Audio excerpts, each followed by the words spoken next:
Empat tersangka penculikan bocah 4 tahun Bilqis di Kota Makassar, Sulawesi Selatan terancam 15 tahun penjara. Keempatnya adalah perempuan SY, pekerjaan PRT atau pekerja rumah tangga, alamat Kecamatan Rapocini, Kota Makassar. Yang kedua perempuan NH, pekerjaan pengurus rumah tangga, alamat Kecamatan Kartasura, Kabupaten Sukoharjo, Provinsi Jawa Tengah atau Jateng. Tersangka ketiga yakni perempuan inisial MA, pekerjaan PRT, beralamat di Kecamatan Bangko, Kabupaten Merangin, Provinsi Jambi. Dan keempat adalah pria inisial AS, karyawan honorer yang beralamat di Kecamatan Bangko, Merangin, Provinsi Jambi. Keempat tersangka dihadirkan saat konferensi pers di Mapolres Tabes Makassar. Mereka mengenakan kaos oranye bertuliskan tahanan dengan tangan terborgol. Kapolda Sulsel Irjen Pol Juhandani Raharjo Puro merilis pengungkapan ini didampingi Kapolres Tabes Makassar, Kombes Pol Arya Perdana, dan Wali Kota Makassar Munafri Arifuddin. Juhandani mengatakan para pelaku dijerat pasal berlapis. Jadi pasal-pasal yang disangkakan adalah pasal 83 junto pasal 76F Undang-Undang Nomor 35 Tahun 2014 tentang Perlindungan Anak. Melaporkan bahwa telah terjadi penculikan terhadap anak di bawah umur.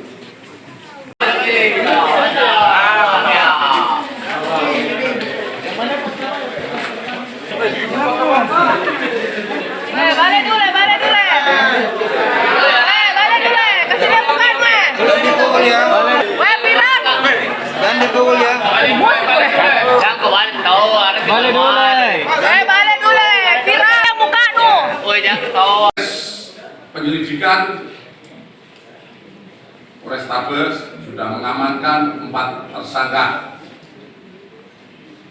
Adapun tersangka adalah SY, perempuan 30 tahun, pekerjaan PRT, alamat Kecamatan Rapocini, Kota Makassar.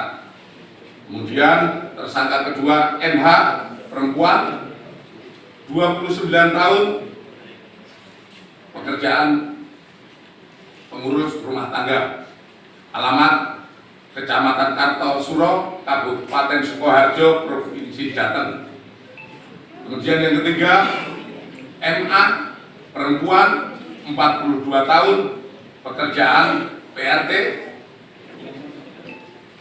alamat Kecamatan Bangko, Kabupaten Maringin, Provinsi Jambi. Kemudian AS, laki-laki 36 tahun, karyawan honorer, Kecamatan Bangko Maringin, Provinsi Jambi. Adapun kronologis kejadian pada tanggal 2 November 2000 di bawah umur, yaitu berusia 4 tahun, menghilang pada saat ikut ayahnya bermain tenis di lapangan Patwi Sayang, Kota Makassar. Dari hasil penyelidikan, Polrestabes Makassar mengamankan SY sebagai pelaku utama, membawa korban dari TKP ke kos pelaku di Jalan Abu Bakar Lambogo, kemudian menawarkan korban melalui medsos Facebook dengan akun Hirumani Rohim Bismillah. Kemudian ada yang berminat dengan korban, pembelinya atas nama NH. Hasil pengakuan asal dari Jakarta dan datang ke Makassar untuk membawa korban dengan transaksi sebesar 3 juta rupiah di kos pelaku. Kemudian korban dibawa NH ke Jambi, transit di Jakarta, dan menjual kepada AS dan MA, pengakuan NH sebagai keluarga di Jambi, sebesar 15 juta rupiah dengan dalih membantu keluarga yang 9 tahun belum punya anak. Setelah penyerahan korban, NH langsung melarikan diri ke Sukoharjo, Jawa Tengah, dan NH mengaku telah 3 kali menjadi perantara adopsi ilegal. Kemudian AS dan MA mengaku membeli korban dari NH sebesar 30 juta dan menjual kembali kepada kelompok salah satu suku di Jambi seharga 80 juta. Keduanya mengaku telah memperjualkan 9 bayi dan 1 anak melalui TikTok dan WA.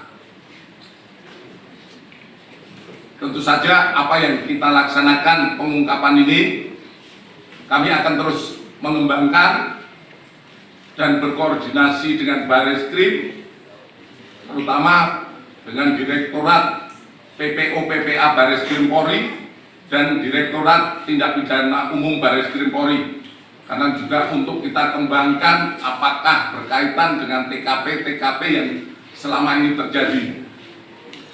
Karena menurut pengalaman kami juga waktu menjabat sebagai Direktorat Tindak Pidana Umum Bareskrim Polri banyak mengungkap kasus-kasus tentang perdagangan anak, juga kasus-kasus yang berkaitan dengan TPPO TPA. Kemudian hasil upaya-upaya yang telah dilakukan korban diketemukan dalam kondisi selamat di pemukiman salah satu suku di wilayah Kabupaten Merangin, Provinsi Jambi, dan saat ini korban sudah bersama orang tua mendapatkan pendampingan medis dan psikologis yang dilaksanakan oleh Polda Sulawesi Selatan. Kepada anak, saat kita amankan, langsung kita berikan pelayanan medis, termasuk ketika sampai di Polda Sulsel, dan ke depan kami akan terus memantau psikologis anak. Tentu saja ini nanti kami berkoordinasi lebih lanjut dengan Bapak Wali Kota untuk mendapatkan dukungan terhadap anak-anak yang menjadi korban. Kemudian adalah menjual anak karena alasan ekonomi dan membutuhkan uang untuk kebutuhan itu. Dari proses penyidikan, barang bukti yang diamankan adalah 1 unit HP Samsung JI putih milik SY, 1 buah ATM BRI, dan uang tunai 1,8 juta. Kemudian 1 unit iPhone milik NH, 2 unit HP milik AS dan MA, yang saat ini tentu saja kami gunakan untuk proses penyidikan dan pengembangan lebih lanjut.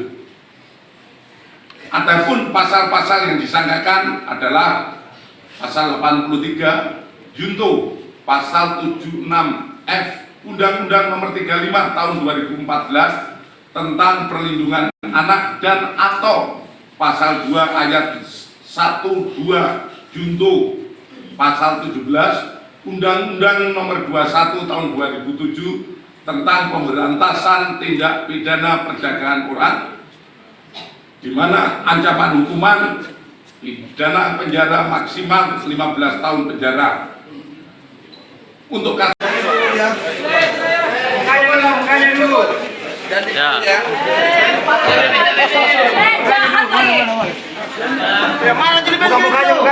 mukanya mana? Artis tuh ya. Langsung tuh. Download Tribun X sekarang. Menghadirkan lokal menjadi Indonesia.